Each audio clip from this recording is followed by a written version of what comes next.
నమస్తే, welcome to our channel. నేను మిషాల్ని. స్టూడియోలో మన ముందున్నారు ప్రముఖ రాజకీయ సామాజిక విశ్లేషకులు డాక్టర్ గడ్డిపాటి శ్యాంప్రసాద్ గారు ఉన్నారు. వారిని అడిగి కొన్ని విషయాలు తెలుసుకునే ప్రయత్నం చేద్దాం. నమస్కారం సార్. నమస్తే అమ్మా. సార్, ఇటు ఏపీలో ఇటు రాజకీయాల్లో కావచ్చు, సోషల్ మీడియాలో కావచ్చు, ఇప్పుడు లోకేష్ గారు చర్చ జరుగుతుంది. ఏంటంటే నెక్స్ట్ సీఎం కాబోయే లోకేష్ గారేనని చర్చ బాగా విపరీతంగా జరుగుతుంది. దీని మీద మీ స్పందన ఏంటి సార్?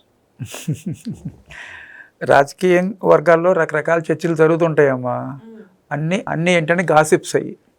యాక్చువల్గా లోకేష్ గారు ముఖ్యమంత్రి అవుతారా, చంద్రబాబు నాయుడు గారు ఉప ప్రధాని అవుతారని రకరకాలుగా రూమర్స్ నడుస్తున్నాయి. సోషల్ మీడియాలో విపరీతంగా వస్తున్నాయి వీడియోస్ అన్నీ. యాక్చువల్గా లోకేష్ గారు ముఖ్యమంత్రిగా అవుతారా అంటే అవుతారు, కానీ ఎప్పుడు అనేది క్వశ్చన్ అనమాట. ఆయన సమర్థుడే, యువకుడు, ఆయన రాజకీయ వారసత్వం ఉంది అంటే రాజకీయ వారసత్వంగా వస్తున్నాడా అంటే అది కూడా కాదు.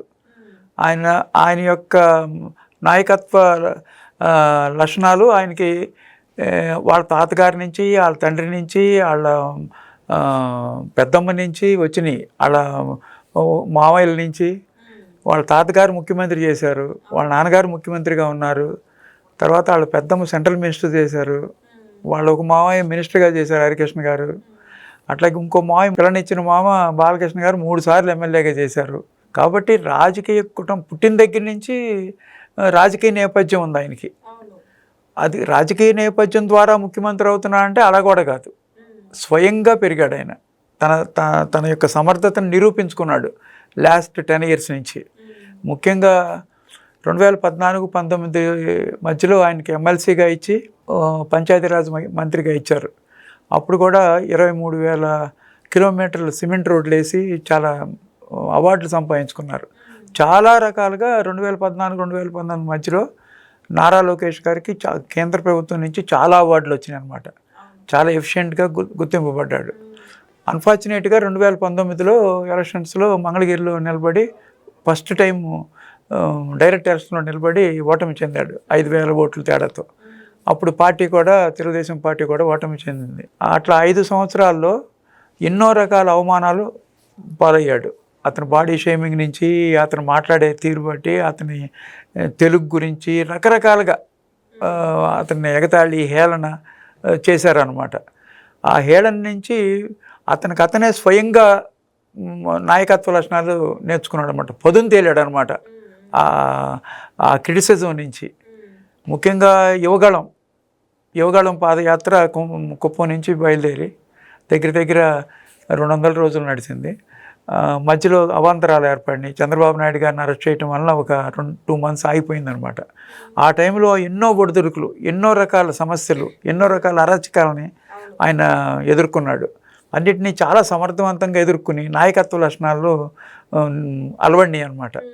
అప్పుడే ఈ రెడ్ బుక్ అని ఒకటి తీసుకొచ్చి ఆయనకి ఎదురైన వాళ్ళు, చట్టానికి వ్యతిరేకంగా పనిచేసే వాళ్ళ పేర్లన్నీ ఆ రెడ్ బుక్లో రాసుకుని, మేము అధికారంలోకి వచ్చిన తర్వాత వీళ్ళని చట్ట ప్రకారం శిక్షిస్తాము అని చెప్పి రెడ్ బుక్లో రాసుకుంటూ వచ్చాడు అనమాట.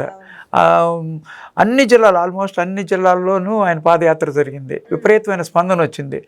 యువకులతో, మహిళలతో, కార్మికులతో, కర్షకులతో, కులాల వారీగా రకరకాల వాళ్ళతో మీటింగ్స్ జరిపారు. వాళ్ళతో ఇంటరాక్షన్ జరిగిందనమాట. అప్పుడు ప్రజల సమస్యలని ప్రత్యక్షంగా తెలుసుకున్నాడు. క్షేత్రంలో ప్రజల సమస్యలు తెలుసుకోవటం వలన నాయకత్వ లక్షణాలు పెంపొందించుకోగలిగాడు. అదే టైంలో చంద్రబాబు నాయుడు గారిని అన్యాయంగా అరెస్ట్ చేశారు.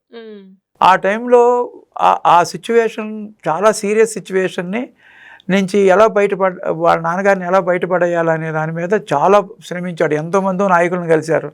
ఏం చేయాలో పాలుపడక ఆ టైంలోనే ఆయన నాయకత్వం లక్షణం బాగా పెరిగిందనమాట. ఇన్ని రకాలుగా అతను రాటు తేలిపోయి 2024 ఎలక్షన్స్లో మంగళగిరిలో 90,000 చిల్లర మెజారిటీతో గెలుపొందాడు. 90,000 చిల్లర మెజారిటీ వచ్చింది. అంటే స్టేట్లో థర్డ్ హైయెస్ట్ ర్యాంక్లో వచ్చాడు. ఎక్కడ 2019లో 5,000 ఓట్లతో తేడాతో ఓడిపోవటము. అదే నియోజకవర్గం తెలుగుదేశం 1985 తర్వాత గెలవల.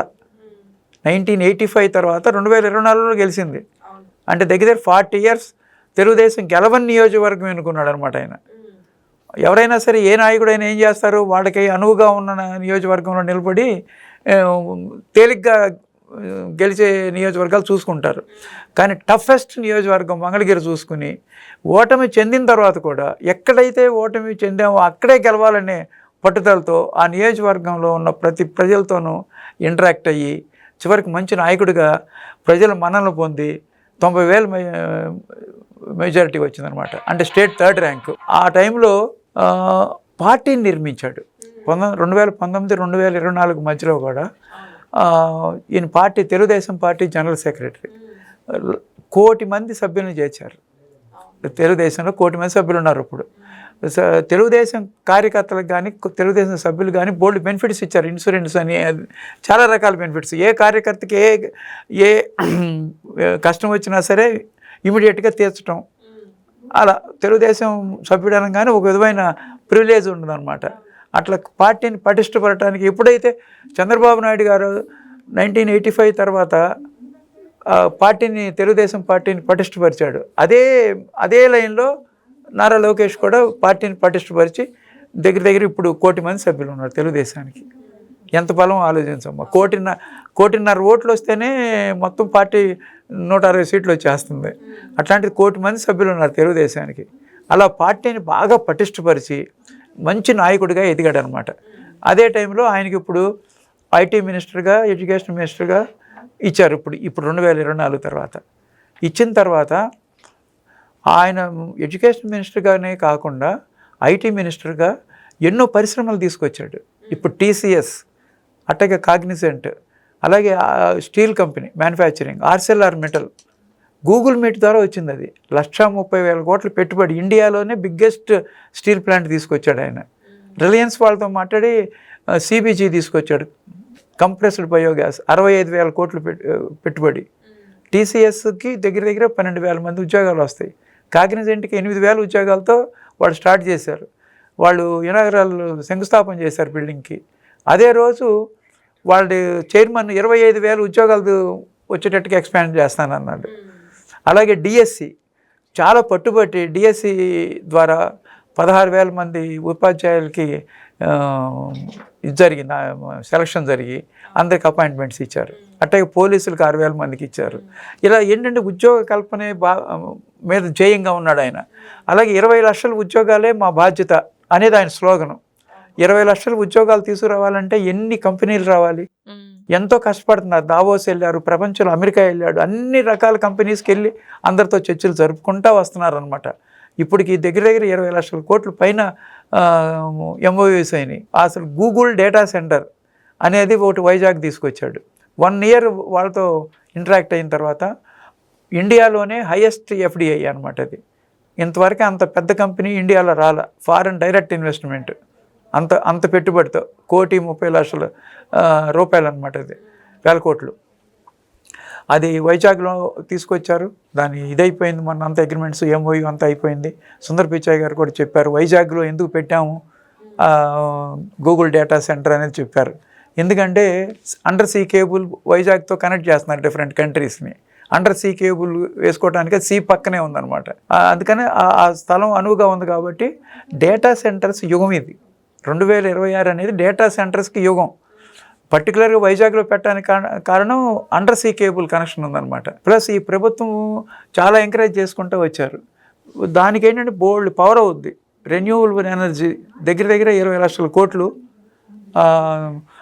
రెన్యూవబుల్ ఎనర్జీ ద్వారా తీసుకొస్తున్నారు. అది దాని ట్రాన్స్మిషన్ ఇదంతా దగ్గర అంతా రాయలసీమ నుంచి రావాలి. అంటే సోలార్ అండ్ విండ్ ఎనర్జీ ఇవన్నీ అనమాట. అలా గూగుల్ డేటా సెంటర్ తీసుకొచ్చి నిజమైన సమర్థత చూపించుకున్నాడు. అది ఎంత పెద్దదో తెలుసు కదా, 1,30,00,000 కోట్లు. అట్లాగే ఇది ఆర్సెల్ఆర్ మెటల్ అంతే, 2 కలిపి 3 లక్షల కోట్లు. ఆర్సెల్ఆర్ మెటల్ కానీ గూగుల్ డేటా సెంటర్ కానీ 65 లక్షలు ఇదనమాట. ఏది రిలయన్స్ ఏది ఒక్కొక్క 500 ప్లాంట్లు పెడుతున్నారు. సిబిజీ ప్లాంట్స్, కంప్రెస్డ్ బయోగ్యాస్ అంటే 500 ప్లాంట్ అంటే ఒక్కొక్క ప్లాంట్ 130 కోట్లు. ఒక ప్లాంట్ ఆల్మోస్ట్ అయిపోయి వస్తుంది కనిగిరిలో. ఇంకా 500 ప్లాంట్స్ అవుతాయి పెట్టాలన్నమాట. ఇప్పుడు ఈ తీసుకొచ్చిన కంపెనీలన్నీ ఏంటంటే ఓవర్ నైట్ ఒకే రోజు అయ్యే కాదమ్మా.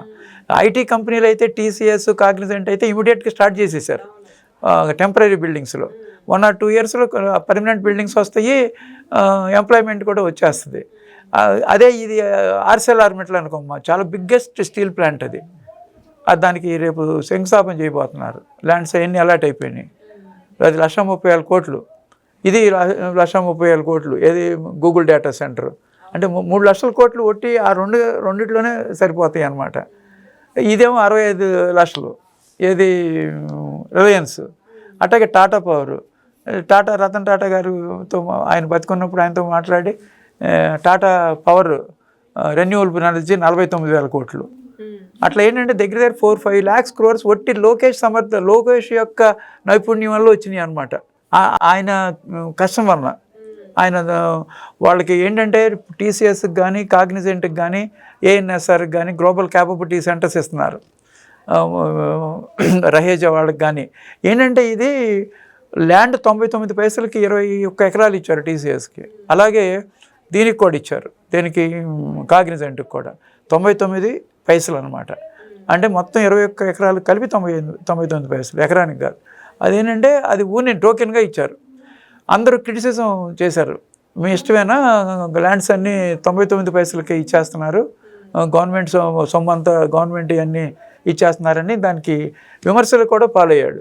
కానీ ఆయన చెప్పేది ఏంటంటే ఎవరైనా, నా ఒపీనియన్ కూడా, ఒకవేళ టీసీఎస్ కానీ కాగ్నిజెంట్ కానీ ఈ గూగుల్ డేటా సెంటర్ కానీ ఇంకా డిఫరెంట్ సెంటర్స్, ఎక్సెంచర్, ఇన్ఫోసిస్ ఇవన్నీ రాబోతున్నాయి, ఇంకా చాలా ఉన్నాయి, ఏఎన్ఎస్ఆర్, రహేజా, నెంబర్ ఆఫ్ సటావా ఇవన్నీ వస్తున్నాయి. వాటన్నిటికీ ఇచ్చారు. 5 కంపెనీలకు మాత్రం ఇచ్చారు 99 పైసలకి.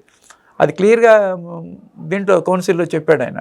విమర్శలు ఏంటి, నువ్వు 99 పైసలకి ఎందుకు ఇస్తున్నావు అని అడుగుతున్నారు అపోజిషన్ వాళ్ళు. అంటే ఇప్పుడు ఈ ల్యాండ్స్ అన్నీ ఉన్నాయమ్మా వైజాగ్లో. వాళ్ళు ఇచ్చిన ల్యాండ్స్ 100 ఎకరాలు ఉన్నాయి అనుకోమ్మా. ఈ కంపెనీ రాలేదనుకో, ఏమవుతాయి ఆ పొలం? ఆ ల్యాండ్స్ అన్నీ ఎట్లా ఉంటాయి? బీడుపడిపోయి అక్కడే ఉంటాయి అన్నమాట. ఇచ్చినందువల్ల ఏమవుద్ది? ఎంప్లాయ్మెంట్ వస్తుంది, ప్రొడక్షన్ వస్తుంది, జీడిపి వస్తుంది, దానికి తగిన ఎకో సిస్టమ్ ఏర్పడింది, కొన్ని 100,000 కుటుంబాలకి ఉపాధి దొరుకుద్ది. అలా ఏమి ఇవ్వకుండా వదిలేసామనుకోమ్మా ఎవరు రారు. ఆంధ్రప్రదేశ్కి ఎందుకు రావాలి ఎవరైనా? ఇన్ఫ్రాస్ట్రక్చర్ లేదు, సరైన కన్వేయన్స్ లేదు, సరైన ఎయిర్పోర్ట్ లేదు, ఎవరు వస్తారు? ఎందుకు రావాలి ఆంధ్రప్రదేశ్? అన్ని నెట్వర్క్ ఉన్న స్టేట్స్ హైదరాబాద్కో బెంగళూరుకో వెళ్ళిపోతాయి కంపెనీలు, బాంబేనో పూనానో మహారాష్ట్ర అటు వెళ్ళిపోతాయి. ఆంధ్రప్రదేశ్కి ఎట్లా వస్తాయి? ఆంధ్రప్రదేశ్కి రావాలంటే వాళ్ళకి అడ్వాంటేజ్ చూపించాలి. ఇదిగో మీకు ల్యాండ్ ఫ్రీగా ఇస్తాం, మీకు మా పాలసీ, ఇండస్ట్రియల్ పాలసీ ఇది, మీకు కావాల్సినవన్నీ మేము సమకూరుస్తాం. ఎందుకు సమకూర్చాల్సి వస్తుంది? యూత్కి, మన యువతకు ఉద్యోగాలు రావాలి. దాంట్లో లోకేష్ సక్సెస్ అయ్యాడు. టీసీఎస్ కానీ కాగ్నిజెంట్ కానీ డేటా సెంటర్స్ కానీ, ఇప్పుడు వైజాగ్లో డేటా సెంటర్ రిలయన్స్ వాళ్ళు కూడా పెడుతున్నారు, బ్రూక్ ఫీల్డ్ వాళ్ళు పెడుతున్నారు, తర్వాత రెన్యూ ఎనర్జీ అని ఒకటి ఉంది, అది రాయలసీమలో పెడుతున్నారు. అట్లా ఒక్కటి కాదు, చెప్పుకుంటా పోతే లోకేష్ యొక్క ఘనత ఈ లాస్ట్ 20 monthsలో తెలుస్తుంది మనకి. అది ఆయన యొక్క సమర్థత నిరూపించుకున్నాడు. ఏది చిచ్చిన మాట నిలబెట్టుకున్నాడు. ఎక్కడ? డిఎస్సిలో ఉద్యోగాలు ఇస్తాము, 16,000 ఇచ్చేశారు. రేపు ఈ 5 సంవత్సరాలు డిఎస్సి వేస్తానని చెప్తున్నాడు ఆయన. జాబ్ క్యాలెండర్ వేస్తానన్నారు రేపు ఉగాదికి. అట్లా ఉపాధి, అందరికి ఉద్యోగ అవకాశాలు కల్పించడం కోసం నిరంతరం నిత్యం రాత్రింబవళ్ళు కష్టపడుతున్నాడు ఆయన. కంపెనీస్ని కన్విన్స్ చేయాలి, ఎన్నో రకాలుగా కన్విన్స్ చేయాలి. అట్లా కన్విన్స్ చేసుకుంటే వీటన్నిటిని తీసుకొస్తాం వల్ల యువతకి ఉద్యోగాలు వస్తాయి. ఊళ్ళకి ఇంకా రాలేదేంటి, ఇంకా సంపద సృష్టించలేదేంటి, చంద్రబాబు నాయుడు గారు సంపద సృష్టిస్తానన్నారు అని అడుగుతున్నారు. ఓవర్ నైట్ అవు ఇవన్నీ. ఒక బిల్డింగ్ కట్టాలంటే 2-3 ఏళ్ళు పడుతుందన్నమాట. ఒక కంపెనీ ఇంతంత పెద్ద కంపెనీలు లక్షల కోట్లు, ఇప్పుడు 1,30,000 కోట్లు డేటా సెంటర్, అదంతా మొత్తం 3 ప్లేసుల్లో ఇస్తున్నారు వైజాగ్ దగ్గర. అదంతా అవ్వాలంటే కనీసం 2-3 years పడుతుంది. అండర్ సీ కేబుల్ కావాలి. అలాగే ఆర్సెల్ఆర్మిటల్ స్టీల్ కంపెనీ, అది కనీసం 3-4 years పడుతుంది. అలాగే ఎన్టీపీసీ గ్రీన్ హైడ్రోజన్, అది ఇంకా చాలా పెద్దది, 1,80,000 కోట్లు అది. అది ఇవన్నీ అవ్వాలంటే 10 ఏళ్ళు పడుతుందన్నమాట. అందుకని వీళ్ళ సమర్థత రేపు 2029 ఎలక్షన్స్లో మళ్ళీ కూటమి ప్రభుత్వం వస్తే కానీ ఇవన్నీ పూర్తి చేయడానికి అవకాశం వస్తుంది అనమాట. అలా అభివృద్ధి పదంలో 20 లక్షల ఉద్యోగాలే కల్పనగా లోకేష్ బాబు గారు వెళ్తున్నారు. చంద్రబాబు నాయుడు గారికి మంచి సపోర్ట్గా వెళ్తున్నారు అనమాట. అందుకని అక్కడ లోకేష్ తన నాయకత్వం నిరూపించుకున్నాడు. రాజకీయంగా ప్రజా దర్బారులు పెడుతున్నారు, ప్రజల యొక్క సమస్యలు డైరెక్ట్గా తెలుసుకుంటున్నారు. ఆడ నియోజకవర్గంలో మోడల్ స్కూల్, ఒకటి ఇంటర్నేషనల్ లెవెల్లో స్కూల్ కడుతున్నారు. ఒక్కటి కాదు, మంగళగిరి నియోజకవర్గంలో మీరు ఎవరిని వెళ్ళి ఎవరిని అడిగినా సరే లోకేష్ గారి నాయకత్వాన్ని మెచ్చుకుంటున్నారు. అందరూ ఇచ్చిన మాట నిలబెట్టుకుంటున్నారు. ఏం కావాలంటే అది మంగళగిరి నియోజకవర్గం మోడల్ నియోజకవర్గంగా అవుతుంది. మంగళగిరి నియోజకవర్గంలో లోకేష్ని ఎదిరించి నిలబడగలిగే సత్తా ఉన్న నాయకుడు సమీప భవిష్యత్తులో ఎవరు రారు సామాన్యంగా. అంత నాయకత్వ లక్షణాలు ఏర్పరచుకున్నాడు. అదేగాక అందరితోనూ స్నేహభావితంగా, ఇప్పుడు ఎమ్మెల్యేలు ఉన్నారు, మొత్తం 124 మంది ఎమ్మెల్యేలు, అందరితో విందు సమావేశాలు ఏర్పరిచారు ఈ మధ్యకాలంలో. అందరు కుటుంబ సమేతంగా ఏర్పరిచి అందరితో స్నేహపూరితంగా ఉంటున్నాడు అనమాట. అందరి యొక్క సమస్యలు, ఏమన్నా సమస్యలు ఉన్నాయా, ఆ నియోజకవర్గంలో ఏమైనా సమస్యలు ఉన్నాయా, ఇవన్నీ సెకండ్ లైన్ లీడర్షిప్ డెవలప్ అయింది తెలుగుదేశానికి. చంద్రబాబు నాయుడు గారు చాలా సమర్థవంత నాయకుడు, భారతదేశంలో చాలా గొప్ప నాయకుడు, విజనరీ. ఆయనకి ఒక బ్రాండ్ ఉంది. అందుకనే ఇవాళ ఆంధ్రప్రదేశ్లో ఆయన బ్రాండ్ చూసే వస్తున్నారు ఇవన్నీ. ప్లస్ వాళ్ళ కొడుకు నెక్స్ట్ తరానికి ఉన్నారు, ఆయన కూడా సమర్థుడు. కాబట్టి చంద్రబాబు నాయుడు గారి తర్వాత ముఖ్యమంత్రి అయ్యే లక్షణాలు లోకేష్ బాబుకు ఉన్నాయి. కాబట్టి అందరూ ఆంధ్రప్రదేశ్ వైపు దృష్టి సారిస్తున్నారు. భారతదేశంలో 25% ఆఫ్ ఇండస్ట్రీస్ ఆంధ్రప్రదేశ్కే వస్తున్నాయి. మొత్తం భారతదేశంలో 100% అయితే 25% ఆంధ్రప్రదేశ్కి వస్తున్నాయి. ఆ ఘనత ఎవరిది? తెలుగుదేశం పార్టీది, అంటే కూటమిది. చంద్రబాబు నాయుడు గారి మీద ఉన్న నమ్మకంతో వస్తున్నాయి అన్నమాట. ఆ నమ్మకంతోనే ఆయన బాటలోనే లోకేష్ బాబు వెళ్తున్నాడు అనమాట. అలా 20 లక్షల ఉద్యోగాల కల్పన దిశలో ఇవన్నీ ఇండస్ట్రీస్ తీసుకొస్తాం ఒక ఎత్తు. ఎడ్యుకేషన్ సిస్టమ్ అంతా పెను మార్పులు చేయటం ఒక ఇదనమాట. యూనివర్సిటీస్ని కానీ స్కూల్స్ని కానీ వీటన్నిటిని ఎడ్యుకేషన్ సిస్టమ్ కూడా మారుస్తున్నారు. అలాగే హ్యూమన్ వాల్యూస్ మీద చక్కటి ఆయన చాగంటి కోటేశ్వరరావు గారిని తీసుకొచ్చి పిల్లలకి సరైన దారిలో పెట్టుకోవడానికి ఒక మార్గాన్ని ఏర్పరచుకుని మంచి ప్రవచనకర్తని నామినేట్ చేశారు. అలా మంచి మార్గంలో పిల్లల్ని నడిపించడానికి అనమాట. ఈయన ఐటీ మినిస్టర్ కదా. అలా ఇటువంటి నాయకత్వ లక్షణాలు ఏర్పరచుకున్న టైంలో అందరి కళ్ళు ఆయన లోకేష్ బాబు మీద పడినాయి అనమాట. ఇదే సమయంలో ప్రధానమంత్రి గారు లోకేష్ బాబుని ఫ్యామిలీతో 2 సార్లు ఇంటికి ఇన్వైట్ చేశారు. ఆయన ఫ్యామిలీతో 2 సార్లు నరేంద్ర మోడీ గారి దగ్గర అటెండ్ అయ్యొచ్చాడు అనమాట. లోకేష్ బాబుతో ప్రధానమంత్రి గారి ఇంటరాక్షన్ ఎక్కువైంది. ఇవన్నీ చూసి లోకేష్ బాబుని ముఖ్యమంత్రి అయిపోతాడు అంటున్నారు అనమాట. ముఖ్యమంత్రి అవటం పెద్ద సమస్య కాదమ్మా. ఇవాళ కావాలంటే ఇవాళే ముఖ్యమంత్రి చేసుకోవచ్చు. ఎందుకంటే అన్ని లక్షణాలు ఉన్నాయి. ఒకేపు అందరితో స్నేహపూరితంగా ఉంటున్నాడు, ఒకేపు పార్టీని పటిష్టపరుస్తున్నాడు, ఒకేపు ఇచ్చిన హామీలను నెరవేర్చడానికి ప్రయత్నిస్తున్నారు, ఒకేపు అభివృద్ధి పదంలో ఇండస్ట్రీస్ అన్నింటినీ తీసుకొస్తున్నాడు. ఒక నాయకత్వ లక్షణాలు వచ్చినాయి. ఎక్కడైనా నేషనల్ మీడియాలో కూడా, ప్రెస్ మీట్లో కూడా ఎక్సలెంట్గా మాట్లాడుతున్నాడు. ఎవరు ఏం అడిగినా సరే స్పాంటేనియస్గా సమాధానాలు అర్థవంతంగా ఇస్తున్నాడు. ఒక నాయకుడుకున్న లక్షణాలన్నీ ఉన్నాయి. ఇవాళ కావాలనుకుంటే మెజారిటీ ఉంది, ఆయనకు అబ్జెక్షనే లేదు, ఇవాళే ముఖ్యమంత్రి అవుతాడు. కానీ దానికి కొన్ని లిమిట్స్ ఉన్నాయమ్మా. ఎందుకంటే చంద్రబాబు నాయుడు గారు వాడు సమర్థవంత నాయకుడు, ఎక్స్పీరియన్స్డ్, 14 సంవత్సరాలు ముఖ్యమంత్రిగా చేశాడు. ప్లస్ ఆయన కోరికలు ఏంటంటే అమరావతిని పూర్తి చేయాలి, పోలవరం పూర్తి అవ్వాలి. రాష్ట్రం పూర్తిగా విధ్వంసం అయిపోయింది. దాన్ని ఒక గాడిలో పెట్టుకుని ఒక మంచి ట్రాక్లోకి తీసుకెళ్ళి అప్పుడు కానీ ఆయన ఎవరికి ముఖ్యమంత్రి పదవి ఇవ్వడు. అది నేను చెప్పదలుచుకుంది. ఎందుకంటే ఆయనలో శక్తి ఉన్నంత కాలం ముఖ్యమంత్రిగా ఆయనే ఉంటాడని నా ఉద్దేశం. ఉండాలి కూడా. ఎంత సమర్థుడైనా లోకేష్ బాబు, ఇది టైం కాదు. ఇది 20 మంత్సే ఈ గవర్నమెంట్ వచ్చి ఆయన ఇంకా అభివృద్ధి చేస్తారు, ఇంకా మంచి పేరు తెచ్చుకొని లోకేష్ బాబు ముఖ్యమంత్రి కావాలి 29లో అని అనిపించుకునే స్టేజ్కి వెళ్తాడనమాట ఆయన. అందుకని ఎప్పుడైనా సరే అదే చంద్రబాబు నాయుడు గారు కూడా మా అబ్బాయి కాబట్టి ఎవరికైనా వాళ్ళ అబ్బాయి ముఖ్యమంత్రి కావాలని ఉంటుంది. కానీ సమయము సందర్భం ఉంటుంది దానికి.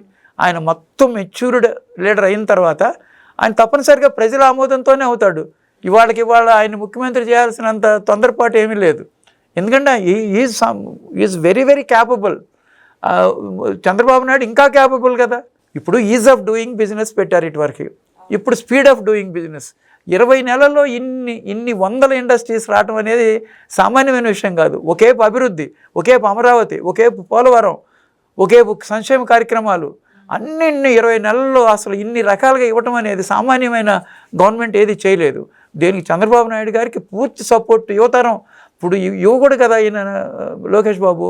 అందుకని ఆ యువకుల్లో ఉన్న కొన్ని ఆలోచనలు ప్లస్ ఆయనకి సపోర్టివ్గా ఉంటున్నాడు. ఇప్పుడు పూర్తిగా చంద్రబాబు నాయుడు గారి దగ్గర అన్నీ నేర్చుకుంటున్నాడు. రాజకీయం ఎలా చేయాలి, రాజకీయం కూడా చేయాలి. ఒక అభివృద్ధి చేస్తేనే సరిపోదన్నమాట. 2019లో తెలుగుదేశం గవర్నమెంట్ ఓడిపోవడానికి కారణం రాజకీయం చేయలేకపోయారు.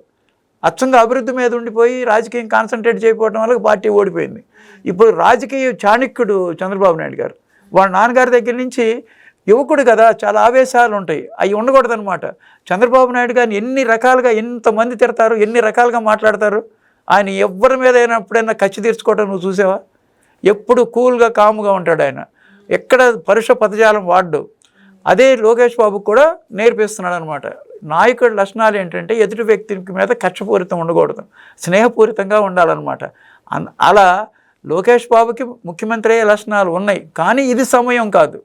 2029 ఎలక్షన్స్ అయిపోయిన తర్వాత ఆంధ్రప్రదేశ్ అభివృద్ధి పదవిలో నడిచిన తర్వాత, పూర్తిగా ఈ ఉద్యోగ కల్పన జరిగిన తర్వాత, అమరావతి పూర్తి అయిపోయిన తర్వాత, పోలవరం పూర్తి అయిపోయిన తర్వాత, చంద్రబాబు నాయుడు గారు చేయాలనుకున్న పనులన్నీ చేసిన తర్వాత, అప్పుడు లోకేష్ బాబు గారికి ప్రజల కోరిక మీద ఇస్తే ఇవ్వచ్చు. నెక్స్ట్ ఎలక్షన్స్ అయిపోయిన తర్వాత 2029 ఎలక్షన్స్లో కూటమి ప్రభుత్వం గెలిస్తే అప్పుడు సెకండ్ జనరేషన్ రెడీగా ఉన్నాడు కాబట్టి, అప్పుడు ప్రజలు అనుమతిస్తే, ప్రజామోదంతో లోకేష్ గారే మాకు ముఖ్యమంత్రి కావాలి అని అనిపించుకునే విధంగా ఆయన పనిచేయాలి కమింగ్ 3-4 ఇయర్స్ కూడా. అప్పుడు ఆయనకి నిజంగా ప్రజామోదంతో ముఖ్యమంత్రి అయ్యాడు అనిపించుకుంటాడు అనమాట. Really he is suitable for chief minister, not now. Thank you sir. నమస్తే.